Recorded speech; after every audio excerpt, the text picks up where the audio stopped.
Boa tarde, amigo.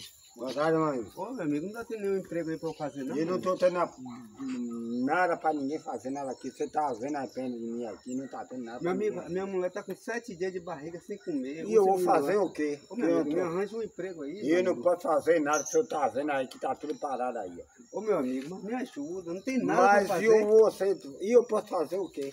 Não tem nada pra eu fazer, não, amigo. Pra mim não tem nada aí. O senhor tá vendo que não tá tendo nada pra Ô, meu amigo, me arruma qualquer coisa pra eu fazer, qualquer coisa. Olha, o senhor vai catar ali umas coisas ali pra mim ali, ó. Vai ali, ó. Cavalinho, né, meu amigo? Vai.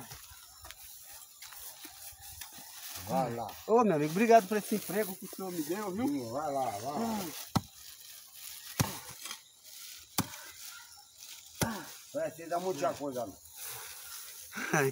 Ai, meu amigo, obrigado mesmo.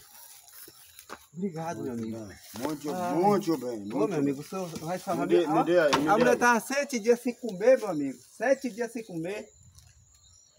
Olha, eu não tenho nada para dar para o senhor, não, mas eu vou lhe dar esse negócio aqui para o senhor. Um miojo, né? Aí, por causa que isso aí, para o senhor só cheirar só, por causa que...